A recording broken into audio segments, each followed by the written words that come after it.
Hey there, friends. Welcome back to Second Star to the Left.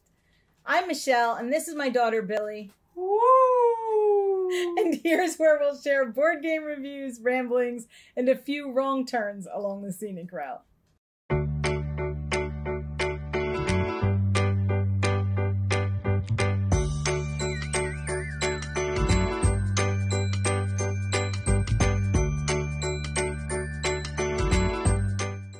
It's finally spooky month. Well, months.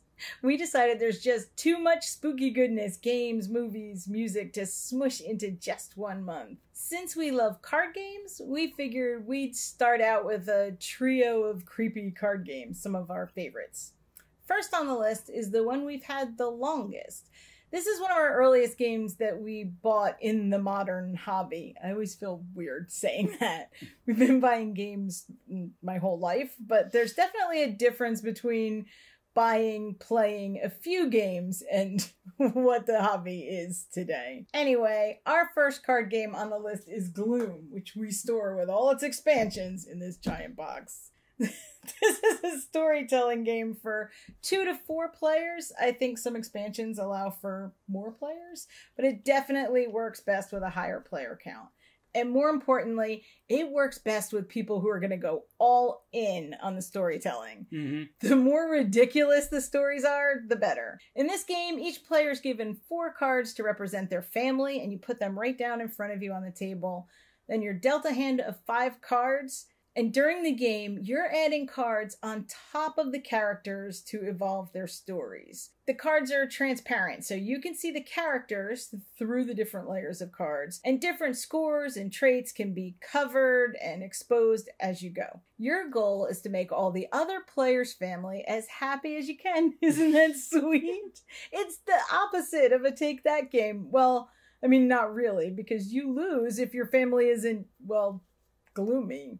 It's also your goal to make your family as gloomy and unhappy as possible before they meet their untimely end. Let me give you an example of what the life of a character might look like, both the good and the gloomy. Let me introduce you to Colonel Bumpersnoot, who had been having a rather tough week when it was suggested by a friend that he had a picnic in the park.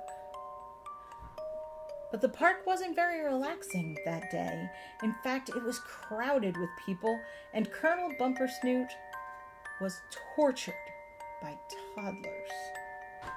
And in addition, while he was frantically trying to get away from the toddlers, he never heard them sneak up, and he was mangled by mimes.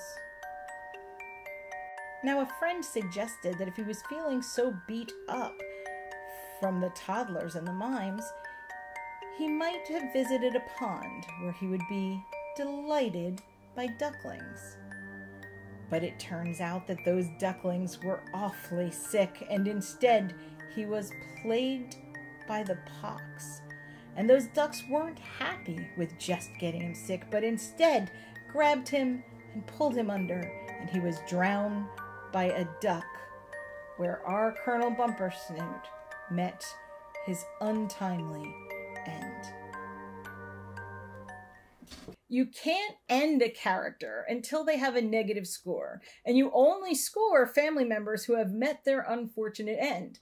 The game ends when one player has no more living characters. Sounds dark, I know, but this game is filled with fantastic puns, and with the right players, the stories you will hear will have you laughing with dark glee.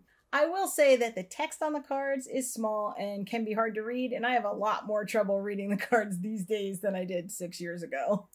There are a ton of expansions and different editions out there. There's Gloom in Space, which is probably our favorite, Cthulhu Gloom, Fairy Tale Gloom, even Gloom of Thrones. Just think how miserable you can make those families. It loses all of its luster when you have people just playing it like a straight-up card game for points. I mean, you can play that way, but it's a lot of fun with a group that's willing to help create these ridiculously gloomy stories as you go along. The second game on our list is one that I think should really get a lot more love, especially this time of year. This is one I think a lot of people might not have heard of, and that is Murder of Crows, a game for 2 to 5 people, designed by Eduardo Baraf and Thomas Denmark, with art by Thomas Denmark and published by Atlas Games. Murder of Crows is a hand management set collection game with a decent amount of take that. I mean, it is about murder, after all. The cards are letters M, U, R, D, E, and crows for wild cards. Yes, I know I just spelled murd, but we already said R, and those are just the cards. Each letter has its own ability. M for misplaced example lets you take one card from an opponent's murder, their collection of cards on the table, and add it to your own. See? Lots of take that. The other letters also have abilities that let you collect cards, swap cards, steal from your opponent's hand. You get the idea. It's much harder than you think to get murder spelled out in front of you when your opponents are working just as hard to keep you from doing it. You start with 5 cards in your hand, and on your turn, you can either draw 2 cards or draw 1 and play 1. Rules are really simply, and you could Rules are very simply. They're very simple, and you could easily teach this to anyone who likes a good card game. And have a look at the perfectly spooky art. Who wouldn't want a little murder? It comes in a nice little tin, and the cards are tarot-sized, which adds to the spooky feel. Great, quick little game for a fall night. The last game we're going to talk about is one of the most beautiful, or I don't know, beautifully spooky card games that we play. And that's Campy Creatures. A game for 2 to 4 players, designed by Maddox Schuler, with art by Josh Emmerich, and published by Keymaster Games. This little card game borders on trick-taking, but it's more like hand management bluffing game that's a bit like War. The designer describes it as a ghoulish game of bluffing, deduction, and set collecting. The goal of this game is to capture mortals by outguessing your opponent. It's a game where you start with perfect information about the other players, and the reason that you all start with the same information is that you all have the same available cards. It's not a deck builder. You aren't adding to these. You're just strategically timing when you want to play the cards and trying to guess when your opponent will play theirs. Each player is given a deck of identical cards. Check out that artwork. And we're playing with the 2nd edition and the expansion, and they've been mixed in for so long, I wouldn't even consider sorting them out at this point. The cards are numbered between 0 and 8, with each number having a different B-movie horror creature on it that has its own power and ability. The expansion adds a few more choices for each number, but you need to have a deck with one of each, number 0 through 8. The game is played over 3 rounds, with each player scoring points for the mortals that they've collected. And you collect those mortals by winning a hand, playing the highest card or the card with a power that will allow you to win. At the beginning of the hand, you put out as many mortals as there are players, and then the winner of the hand gets first pick of the mortals. So maybe you don't want to win every hand?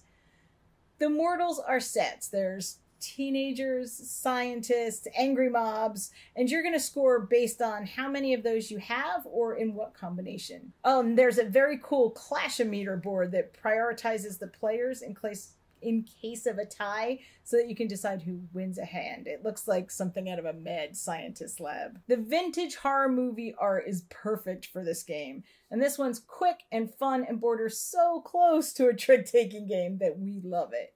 If you're looking for a quick little spooky card game, this might be a good fit. So that's it for our little trio of creepy card games. Maybe you found one that you haven't heard of and you can give it a try during spooky months. Thanks for watching. And if you like what you see, or if you want to keep watching until we get one right, please like, subscribe, and share. As always, open tables, open minds, and play your shelves. You gonna wave? Oh, no, I wasn't. There you go.